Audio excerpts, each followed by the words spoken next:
welcome to Vigyap Season 3. This 3 episode series will talk about women entrepreneurs in the media industry and how they've shaped media business. The topic today is success stories behind the trophies. I have with me Niranjana from journalism, Charu from PR, Paloma from the audio-visual specialization, and I'm Disha from advertising. We've had a lot of conversation about women in media, women in business, and rightfully so. Let's kind of see what we have to say about it. And I would love to know what expectations you'll have from people joining the media industry in the future, and what you've already expected from people right now, but they haven't really delivered. Yeah, so if you're specifying specialization was, as far as an aspiring journalist, I would love to have a industry where it's more safe for women, because journalism in general is a industry where you have to travel a lot and go out, interact with people from all walks of life. So for that, I feel like even when it comes to media companies and people in general, we can ensure that it's a much safer environment in general for all professionals in the career to work towards something more successful.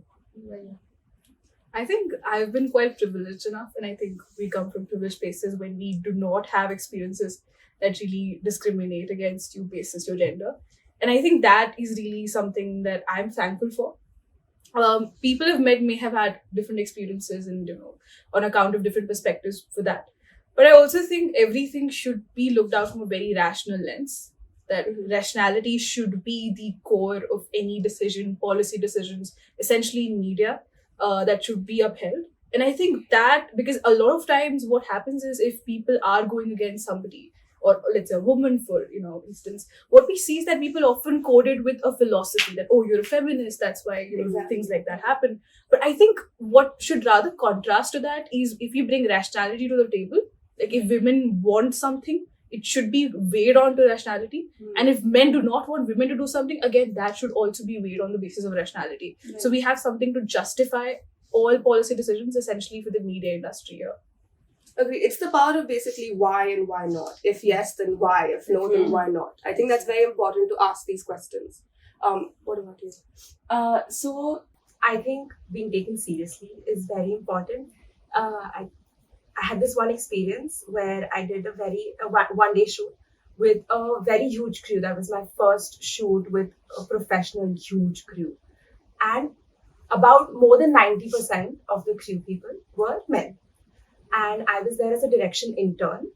And because I was a part of the direction team, I had to go and be the point of contact between people and tell them things. And firstly, I was a junior. Yes, that is in general there. But also, I could see that it was very difficult for me, especially initially, to get the people to take me seriously. That, fine, I'm new, fine. But I'm here for a job. I'm telling you something. I'm telling you to hurry up for a reason. I'm not just telling you because I want to. So I think that also comes with a little that, take me seriously. yeah, I would definitely agree with that, because when it comes to especially internships, or if you're going, since you're only getting into the industry, in the past, whenever you're working, there is always this stereotypical notion that, oh, you're a girl, you cannot really do this much job, or you can't lift boxes, you can't do that. Yes. That's a huge thing that's there in all industries, but especially I've generally seen it in the media industry, where you are being told that you are not enough for the job. And I think even something that contradicts that, women in power, if they're expected to be intimidating, they're expected to be strict, and when they live up to that, that's a problem on its own. Chill out, it's fine. Your male counterpart would have behaved differently in the same situation. So I feel it's both extremes that kind of have a question attached to them, why are you like this, why are you not like this. I also think things like these are essentially for the corporate world, for instance. My internship experience was in corporate communications. So therein, you don't actually have people explicitly mentioning something like this. But inherently, you know that if you're held back for something, if there's something, you may question the gender angle a bit. and there may be hesitancy in that, in accepting that, because you never know where they're coming from. But I think inherently that is there, and to kind of break that down, what motivates somebody to, let's say, make a decision like that would always have to track back to policy decisions in a company, or what leads, or is there any rule book that a leader, corporate leader, is referring to when he's, let's say, promoting someone and not promoting somebody else, or when he's sending somebody out for client servicing but holding back some people. So that essentially has to be debated again in terms of what are they referring to, what are the reasons that actually pull these decisions up. And for public relations, what I can say is we do see a lot of women in the industry. Again, I was privileged enough to have a lot of women around me, about 50% of that. And they're great agencies, I would say, the PR Pundit, or even essentially the practice are led by women, founded by women. So I think that again gives you a lot of courage in the industry. Where I worked, I was reporting to a woman who was reporting to a man. So I think I saw both leadership when it comes to women and leadership when it comes to men. And I see how different it can be. Like, I see how, when you sit down to pitch your ideas, how they're received, how they're rejected. And it makes a very big difference. And especially like when it comes to advertising, I feel like if there are more women in leadership positions, it will influence the outcome as well. It will be a better portrayal of women in advertisements. For example, one of the campaigns is blood normal. So it's basically a campaign that talks about how menstrual blood is normal. Like, if you can have periods, you can talk about them.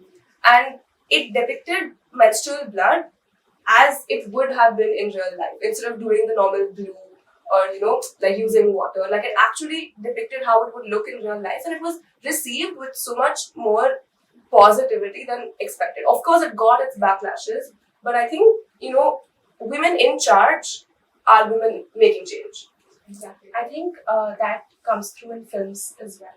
Like, for example, on the same topic, menstruation, of documentary film in 2018, Period End of Sentence. It won the Academy Award. So that could not have been possible about 10 years ago, let's say. Why? Because it was made by two women. The director was a female, and so was like the producer Vineet Monga. It was produced by Sikh Entertainment. So, and it getting recognition on such a big scale, the Academy Awards, Correct. is also, I think, let's say, a step in the right direction. Especially the message behind the art, right? Like, that's very important. I feel like that's extremely important, especially the recognition part, because it's when even if it's such a small change or some sort of a step has been taken towards something, if it's recognized in the right way, then it goes way longer than we think. There's more motivation, more people get to know about it in the first place, and like I feel like that's extremely important, especially as women in the industry or women who are going to step in the industry. Getting recognized for your work towards something that's for women, by women, that's extremely important. Absolutely. Yeah. I think that also brings the question of diversity in creative teams. I think the media industry inherently feeds onto creativity. So having that diversity happen, like if you're making a film about women for women, and to have that female gaze into, be that for public relations, advertising, or anything, or what we've recently seen award campaigns that usually win awards in a supportive of a gender, so to say. They usually have, let's say, they may have the creative director or maybe somebody in the account team who is a woman, and that kind of tells me that this is coming from a place of concern. And that's how this maybe skyrockets. Maybe we can actually attribute the success of some campaign in the award shows, attributed to where it is coming from, the diversity in the creative team itself. I think people should learn from that and kind of incorporate it further. Yeah, talking about encouraging, last internship that I did, I had covered a specific event that was happening in Chennai. It was the Women's Entrepreneur Awards. So basically, they would give an opportunity to any woman who has a business idea, and then they would guide them through to set up the whole business in place. So because there is a ceremonial event itself called Entrepreneur Awards, where famous actors or other people come in, people get to know about it more. People are more interested and people are more vested into it. But yeah, I feel like that is very important. Like not just high-end international awards, but even on smaller scales, it's very important to keep encouraging through such ceremonies and events. I mean, speaking of awards, I'm sure, like, as people studying in like different specializations, going into different industries, you all must have had conversations about how women are represented in these awards, the work by women is represented. So, like, I would love to like know about what you've learned. If you've seen Fleabag, Yeah. what happens there is you see this woman winning this women's entrepreneurial award, women's business award, and she's not quite happy with that. She's like, I would rather win the best entrepreneur award rather than the best woman entrepreneur Of award. course. And I think that connotation is also definitely these awards are supportive. But as a woman, I would rather be, I would rather be much happier if I get an award which is generalized and does not focus on a gender. Like, I mean, that essentially just says that, oh, we have this quota to define. And we're in the box. Yes. And that brings up a really interesting topic. I have not actually thought about it in that way. But in films, one of the top awards that are there are the Best Actor and Best Actress. If you think about it, why is that defined, that divide? Like, because finally what we are judging them over is an art, is a particular skill that they are doing with, their talent. So it's almost like saying best female director, best male director. So if we think about it, why is there a difference between the best actress and best actor? Why can't it just... It's fascinating because in most of the other sub topics जो होता है, there isn't a particular like set for female director or female cinematographer or anything of that sort. It's just acting that comes in. It's pretty interesting. And here it points out because maybe the actor or the actress is in the show business, is the face of something. Maybe the public gaze towards an actor and actress is How they different. perceive them. Yeah, I think maybe, and sometimes we cannot really track back to to corporate decisions or to an ad agency decisions, but we know that there's somewhere or the other there's this mass appeal, public opinion there, so you can't really change that. But there's definitely, again, as media students and especially part of this industry, we can shape that narrative. We can do something that actually promotes this ahead. Mass opinion can be further filtered, or maybe removing these filters of men and women. I think that would be helpful. And it's not just that there are these two separate things, but the sequence of them, at least up till a certain point, I'm not aware if it's still like that, but the best actress used to come first, best actor used to come later, because if you see the lineup of the award functions, the more important awards come later. So even if they are consecutive, but the fact that the actor comes after the actress means that you are looking forward to the actor award. Because, it's more important. He's the lead in most sense. One thing that you said stood out to me, the fact that, we are kind of propelled by the people, but as agencies, when it comes to whether, film or journalism, ad, PR, we are not, like, we're propelled by the people, but we also propel the people. Yes. So it's like a full circle, like, we feed off of what we get, but we also have to kind of give them something to feed on. Yes. And that's where it becomes very difficult to question, where does it start? Like, are we supposed to be the people making the change, or are we supposed to be the people reporting the change? I think that's a very important, like, that's something that's an endless loop that people are kind of stuck in. I think that's a very interesting point. I think, but again, I think nothing is as circular in this world. There's always newer additions because we are evolving. So I think the more circular we look, the more we're binding the entire concept together. Because human race has always evolved. It's more of a linear and a dynamic process with multiple crossroads in the way. And I think with that addition, I think there will always be certain components from the audience and certain change makers from the agency side which would propel this change. And I think this push again, and I think this comes from very small sources. I think in this institution at NCMC, being in public relations, being taught by women professors, I think that essentially has motivated us.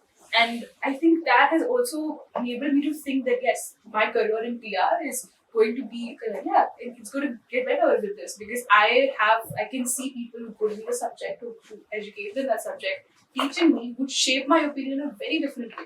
So I think these basic primary reasons, primary sprouts of education, I say rather, change your opinion to a lot of things rather. And I also think if you take awards like the Sabre Awards or the Cannes Lions, if you look at the list of how these people, the campaigns that win awards, when we go check the credits, we usually just look at the agency. Oh, this agency has won it. Yes. But there's so many people behind it, and we tend to not really address the gender angle there. Like, was this led by a woman? Was this led by a man? And I think that needs to be addressed. That if there is certainly a campaign that wins for its regard for women, It should be yes. given credit. Speaking of awards, like what are some of the most prominent awards in your industry, and how have you seen these trends sort of either change or remain constant throughout?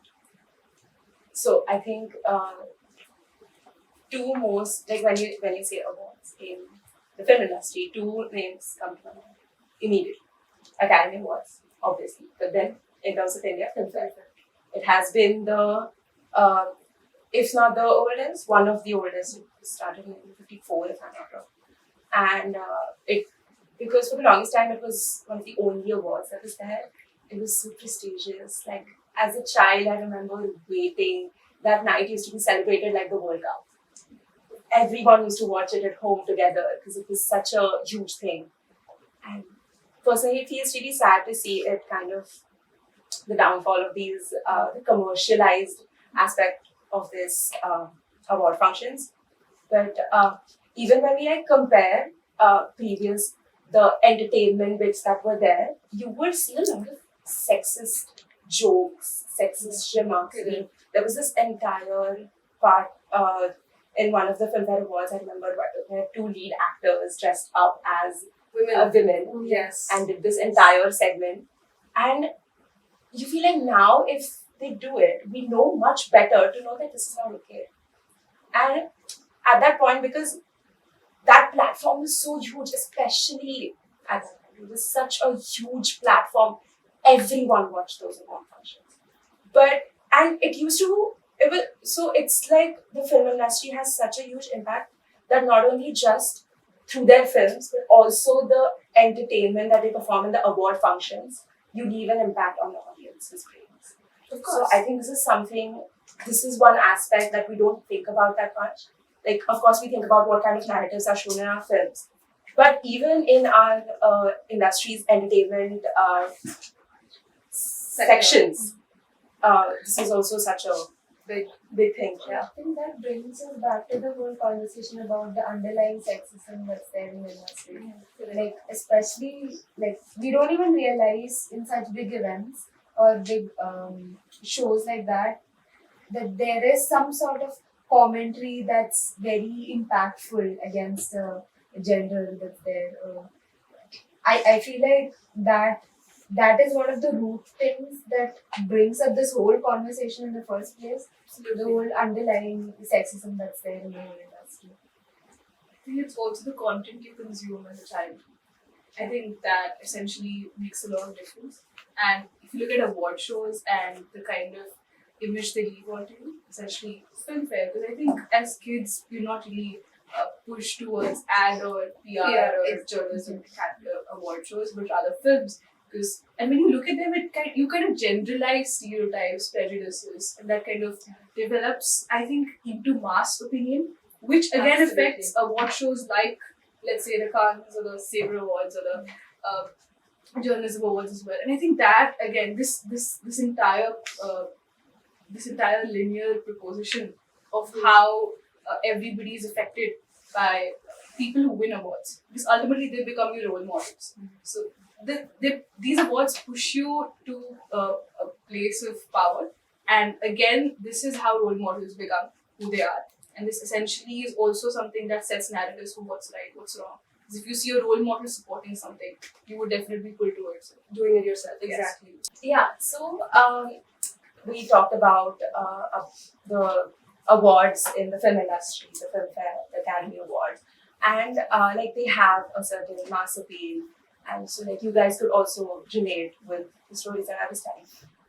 But as a viewer, as a part of the mass, I would also really like to know what are the awards that are there in your industry, in your specializations. Like, what is your equivalent of the awards in my specialization? I feel like as far as journalism is concerned, that's something we're actually lacking a bit. Because there are awards, there are well-known, renowned awards like Pulitzer, Mass Fairs, but the thing is that there are no events or ceremonies like as compared to the AV industry, which I feel brings in the appeal of the masses. The masses are ready to watch such shows, and I feel like something that can be bought into the journalism industry is a platform where the award winners or anybody can share their experience, because the entertainment side might not be that possible for the industry. So maybe sharing the experiences might can like bring in or pave a new path towards something that can appeal the masses basically and make people know that something of this sort is happening in the world. 100%. And like with journalism being this strong force that it is today, it deserves all the recognition that can get, especially like the women in the field, of course. I think essentially we live in the world of integrated marketing. I think PR does lend not just to specific PR award shows like the Sabre or the Cannes or the PRCA awards, but it also lends in from a lot of corporate awards, which do have the best campaign segment or the best PR campaign. And I think these opportunities in this integrated marketing effort.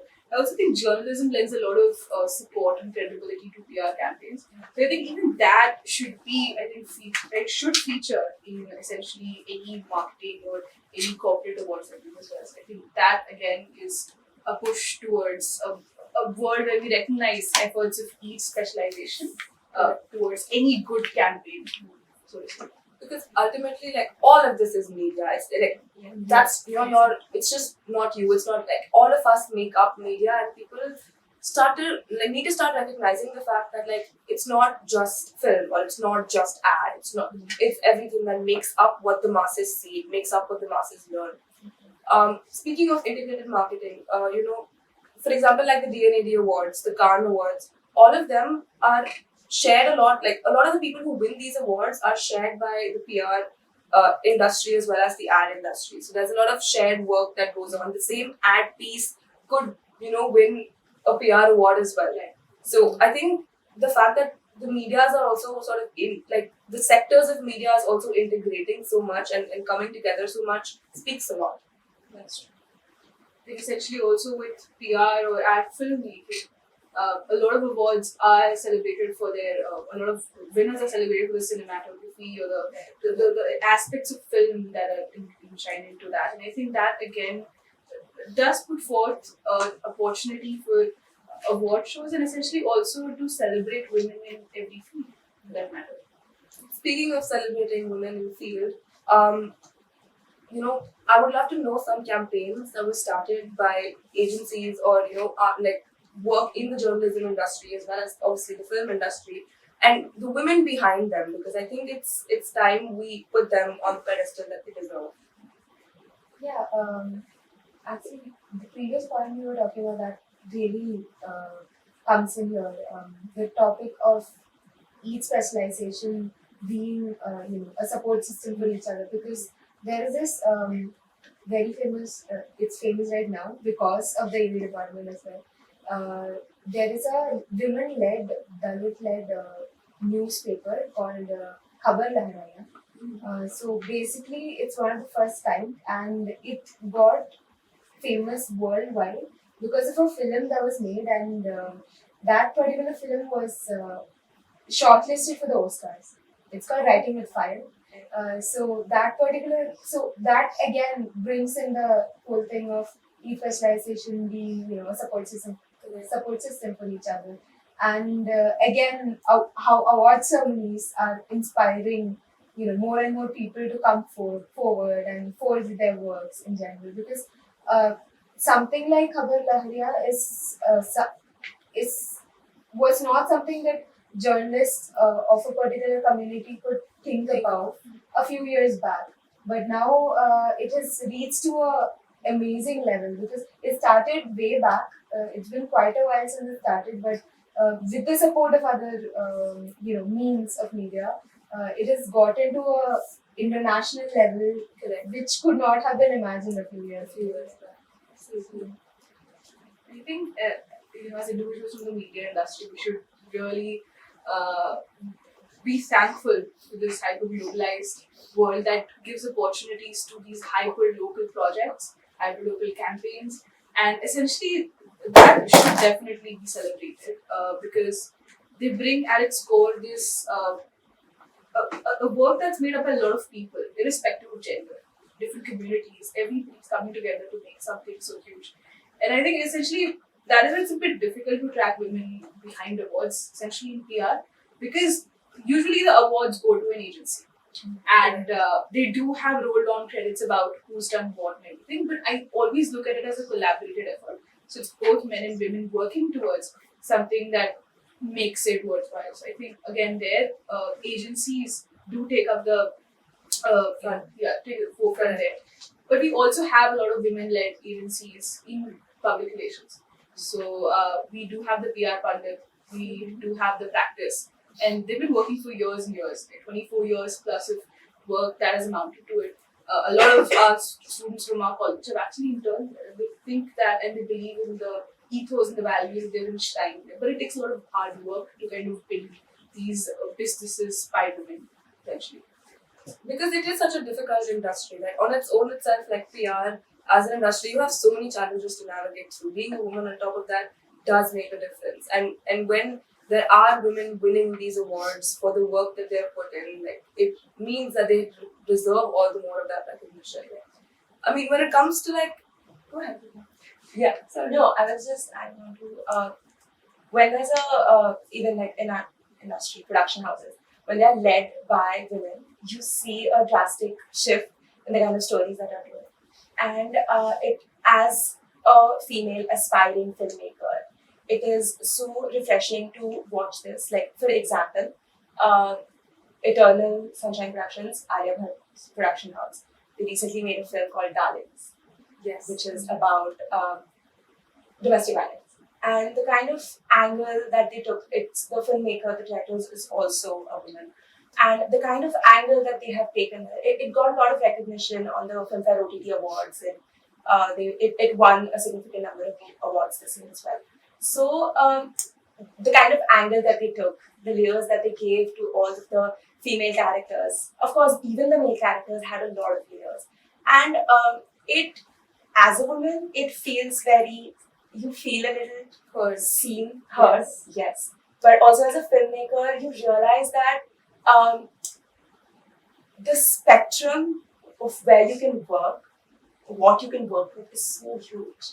Absolutely. And it is so refreshing to see so many women at such a high position. And it gives you a sort of a hope.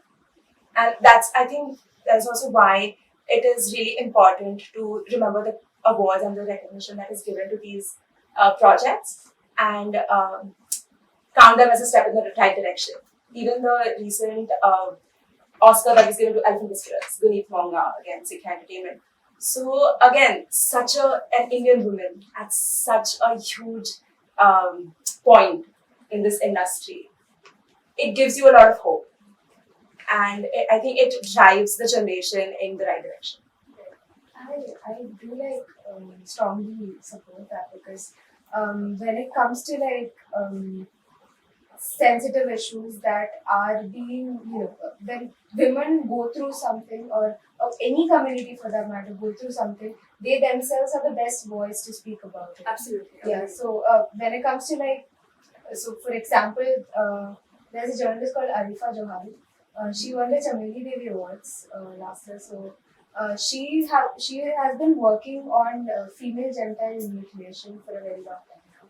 So on such a sensitive topic, a topic like that, where she herself has gone through something of that sort, the words or the voice that comes out becomes even more powerful. I feel that a lot of women have so many stories that can be told to that level of power, with that level of power and passion. So when such people get awarded, Chameli Devi is one of the highest recognitions you can get in India, and if when such people get awarded and such stories come out again on a national and international level, the level of impact it has on the society is even more higher. Yeah. So Actually, it's very important. absolutely. When it comes to like sensitive issues, I just remembered one of the campaigns that won at Cannes this year. It was, I think I mentioned it before. It was the Blood Normal campaign. So it was started. It was run by the female, I think, creative director. Her name is Daniela Walker. So that film won. The campaign won 3 awards at Cannes. The PR lines, the glass lines, and I think the gold line as well. It's again basically about touching the uncomfortable topics that people usually don't. And I feel like anybody else in her position would probably not have been able to do that. But her, by virtue of being a woman, by virtue of understanding herself, how she would like to see this representation in the industry, kind of made a lot of difference as to showing you know blood that looks very real, blood that periods that as periods are. I think that that was one campaign that stood out to me very strongly, and the fact that it also won a PR award. So like that was one of the campaigns I was talking about that won a shared award as well. Yeah, the impact of such ideas are much more bigger than we can, anticipate, or how it will turn out to be is much more higher than just a normal stereotypical idea that can be put forth on any such topic. It will have more layers to it and more perspectives to the whole thing. And to give another example for the same thing, I think this also applies to not only like severe or very intense topics like I said about darlings, domestic abuse, but like small things like English English. If you see, Oh, yes, absolutely. it's also made by a female filmmaker, and it was her mother's story, and it's such a small thing. A middle-aged woman, a housewife, doesn't know English, has to go US. Yeah, the small struggles of Shashi's character, the character arcs, and you can see that it's made by heart, because especially because it was the filmmaker's personal story. It was her mother's story. So you can see that that film had a lot of heart. So even that kind of story, if that platform was not given to a female filmmaker, such a story would also never come forward. Yeah. And this story might be of hundreds of Indian middle class women. And it's even on the positive note, it's so nice. I think I'm quite grateful that, like, if we take the PR lines, actually, what we see is that a lot of the celebrated campaigns talk about inclusivity, that be you, period, or the most inclusive airline in the world, by Virgin Airlines. I think these tones, these philosophies, these notions being celebrated in themselves, it's good. It gives good trajectory to women in the media industry. It gives good power to these ideas, to agencies for agencies to keep on churning these new ideas and to kind of put that out to the public. And I think that these awards have a huge role to actually push this narrative ahead, to push this support towards women ahead. And yeah. Like the whole point of policy making comes here. Like as far as any of these industries are concerned, creating that sort of a policy change in the root level is extremely important. Like as far as journalism is concerned, in like foundations like International Women's Media Foundation, they come up with courage awards, journalism courage awards, and several other awards that are specified narrowed down into works of women. Those are very important to bring in such policy changes at the root level and to bring more people into the industry as well as far as the works are concerned. Absolutely. We've definitely worked towards it. We talk about women directors in institutions with a certain higher turnover. I think if something very much agency focused could be incorporated for smaller startups, for startups who don't have that sort of turnover, and have women leaders, specifically on the top line, the corporate line. If we have more women in that arena, I think it encourages a lot of applicants as well. Like if you wish to intern at a place, you see women being represented there. At top position. Yeah, and to see them, it kind of gives you the courage that okay, this is going to be. It essentially speaks a lot about the work culture of that particular agency or corporate, so to say. And also how you're going to be treated in the organization itself. Like women in positions of power influence women not in positions of power to be in positions of power, basically. Like, so it makes, in terms of, again, like you said, policy making, in terms of training, in terms of preparing newer employees that are female to handle the workload that we've been told we can't handle, to handle the long hours that we've been told we can't handle. It prepares us for all of that. So we enter the organization feeling more prepared for the job, per I se. feel like that has been there, like that's coming up more in like startup organizations. Organizations that have come up in the recent past at least have at least put forward policies or have certain facilities that ensure that the workplace is good. But I feel like we should concentrate more on legacy media agencies where that sort of a respect is already established in the society, and I feel like change should be brought into such organizations because in several organizations that I've seen personal experience and friends experience, there is this underlying like misogyny and sexism that's there, and also the amount of women in powered positions. The higher it goes, the less women it is. It is actually true in journalism space. That should that should actually change, especially when it comes to legacy media. Because startups, yes, most of it is started by people of our generation. So more and more changes can be made, but When it's already established agencies need to like make such changes. they have the impact, and however much you Exactly. say that startups have the potential to change media, startups have the potential to change opinions. The people in control of those opinions right now are, like you said, the legacy media. Exactly. They have the mass appeal already, Yeah. so we definitely do need to bring in more women and in power, I guess. I think towards the it. industry at its all, the media industry, could serve as flag bearers towards inclusion of women. Because we are the most, so to say, we have that influence as an industry in totality. Be that journalism, be that film, be that ad or PR. And we can serve as flag bearers for other industries as well, core chemical or electronics. So we could definitely put that out. And I think to recognize our roles as not just for women in business, for men in business, to assume those roles of power and to kind of propagate for women's equality or to just support the diversity, equity, inclusion, equality, inclusion policy making that happens at the very beginning of the conception of any corporate institution, I would rather say. So I think that essentially has to happen, and being part of this industry gives us that power, gives that reach to kind of affect mass appeal in some possible. I think when it comes to, like, when we were talking about the awards earlier, it makes a very big difference. However much I don't like to say whether it's a small award or a big award. Ultimately, like, I know an award is an award is an award, but it does make a difference when it's the scale of the platform that's involved. Like the Cannes, for example, they're worldwide, they're mass recognition. Winning an award there is basically winning at ad. And the contacts you make, the people you meet, the influence it gives you to influence other people is insane.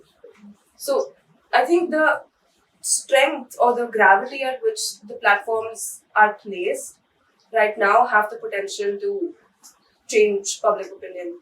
Yeah, definitely. As much as I'm against like commercialization of shows, it's also very essential to make sure that some sort of a mass appeal is part of the show.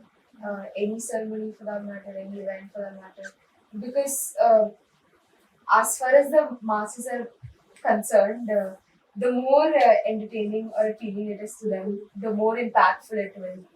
So I feel like honestly, audiovisual industry is winning at it, and I feel like PR ad or even journal for that matter, journalism also needs to bring in some sort of a mass appeal element into such award shows so that more people are invested into it and more people get to know about the works and because more you go into it, more you search into the works of people who have gotten awarded, you can see that it's extremely interesting. It might even like it might be even related to your personal lives or your everyday lives.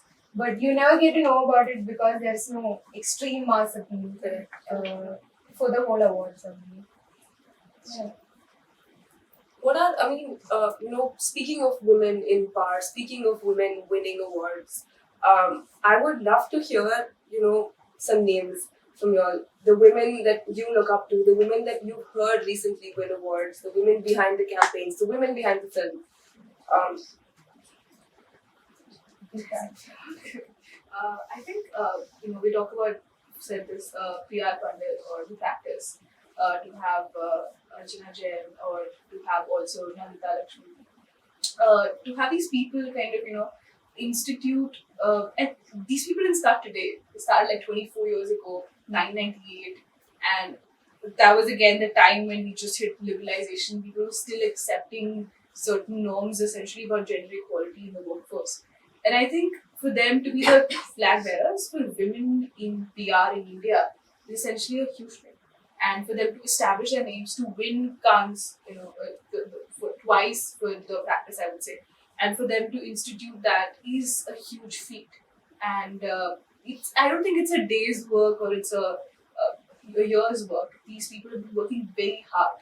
They've been working in the industry priorly, as maybe as employees in different organizations, and then to institute something like that. The courage at let's say 1998 to begin something like that again is a huge feat, and I think they should be celebrated, and we should have more uh, pay credit to these women essentially, and about the kind of work culture rather than what they've fostered in their workplaces is again something that's commendable.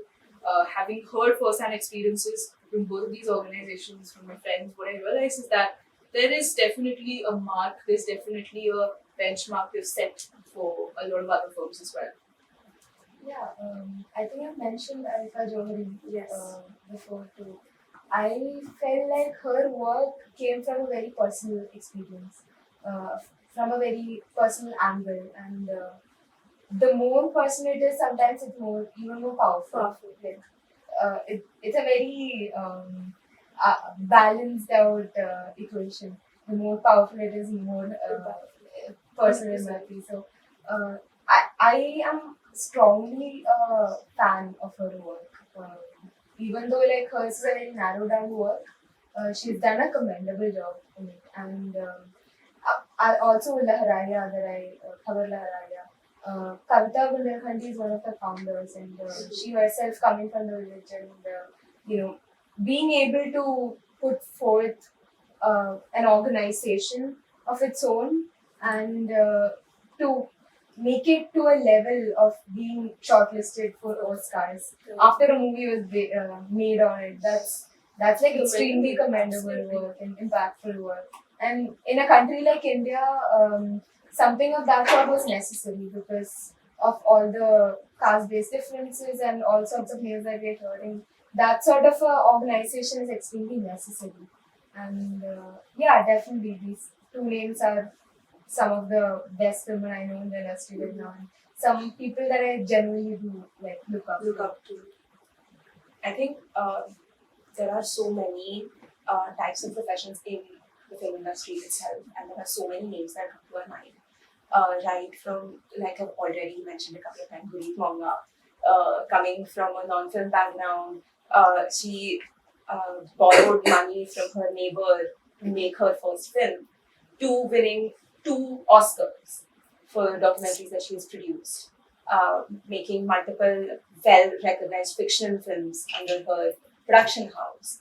I mean, the kind of career trajectory that they have, or even in terms of actors, like if we talk about Priyanka Chopra coming from an army background in this world, then going to the films. After that, she opened her own production house, Pebble Films, going to Hollywood, doing her music career. Like, she has always been pushing the boundaries as someone in the industry. Uh, like always, no one has ever. There have been people who have shifted to Hollywood from Bollywood, but the kind of milestones that she has made, there are so many entrepreneurs like Zoe Akhtar. She has started her own production house. It feels really, when you see the kind of career trajectories of these people, especially of the people who come from a non-film background, and then manage to not only do one but multiple things, it really gives you a lot of hope. Yeah, definitely. Like these are such. It's these stories that actually let us know that there is no actually there isn't a ceiling at all. Yeah. And we can keep growing because like something very similar. Me personally, coming from a family of completely non-journalists, completely science-related Correct. people. For me to see people coming from extremely different backgrounds and reaching a particular pedestal which was not even inside, and which we did not even know existed because of the whole ceiling in the first place. That's extremely definitely motivating to keep working towards something. I think, we've had a very, very interesting discussion. We've had a lot of inputs from people across, stepping into different sectors of the media industry. And I think as women, it is going to be, we are going to have our challenges. It is going to be a little difficult. It is going to be a lot of work. But I feel like as part of the industry, we're prepared to put in that work. And we have people to look up to. We have role models that we've seen, whether it is, on a larger scale like the awards or even on a smaller scale like here. And I think, recognizing that and remembering that, and when, sometimes when we feel like we might not be able to do it, knowing that there are people who have done it before and are waking up every day to keep doing that, I think we'll be fine. I think we can do it. So it was great talking to you guys. I had a great time. Yeah, definitely. It was honestly engaging to talk about something like this with people from different specializations, and to know that there are several common hindrances in our ways, but at the same time it's also something that we can support each other on and grow. When we talk about the changes that have happened, it feels like this fight is worth it. Correct.